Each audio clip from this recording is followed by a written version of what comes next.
দুর্নীতি ও বন্দর ব্যবস্থাপনা ধ্বংসের অভিযোগে পানগাঁও বন্দরের কাস্টমস কমিশনার ও যুগ্ম কমিশনারের অপসারণের দাবিতে কর্মবিরতি পালন করেছে বন্দরের C&F এজেন্ট, আমদানিকারক ও শ্রমিকরা।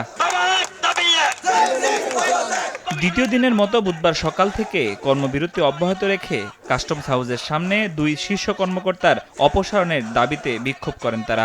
তাদের অভিযোগ, এনবিআর চেয়ারম্যানের অনুগত কমিশনার ডক্টর আবুনুর রাশেদ যুগ্ম কমিশনার মশিউর রহমানের সহায়তায় দায়িত্ব পাওয়ার পর থেকেই নানান অনিয়ম শুরু করেন। পণ্য চালানের তথ্য যাচাইয়ের নামে আমদানিকারকদের হয়রানি করতেন তিনি।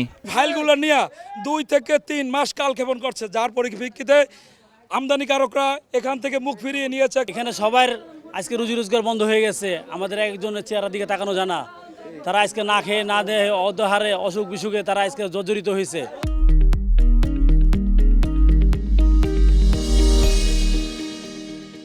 আমদানিকারকরা বলছেন, দীর্ঘদিন ধরে চলা অনিয়মের কারণে নামে মাত্র চালু রয়েছে বন্দরের কার্যক্রম। পণ্য আমদানি রফতানি নেমে গেছে প্রায় শূন্যের কোটায়। এতে ব্যাপক ক্ষতির মুখে পড়েছেন C&F এজেন্ট, আমদানিকারক ও বন্দর শ্রমিকরা।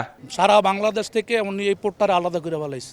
আমরা বিদেশ থেকে একটা মাল আনি, চিটং পোর্টে যেই বেলু, ICD-তে বেলু, ওই বেলু এখানে উনি মানবে না। উনি ওনার মন মতো যা ইচ্ছা স্বেচ্ছাচারিতা করে তাই করতেছে। করতে করতে আমাদের মতো অনেক ইম্পোর্টারকে সে নিঃস্ব করে দিছে। এদিকে আন্দোলনের মুখে বুধবার অফিসে আসেননি কমিশনার ও যুগ্ম কমিশনার। ফোন করা হলেও কোনো সাড়া পাওয়া যায়নি। আন্দোলনকারীরা বলছেন, বন্দর কাস্টমসের 2 কর্মকর্তা পদত্যাগ না করা পর্যন্ত তাদের কর্মবিরতি অব্যাহত থাকবে। ফরহাদুর রহমান, সময় সংবাদ, ঢাকা।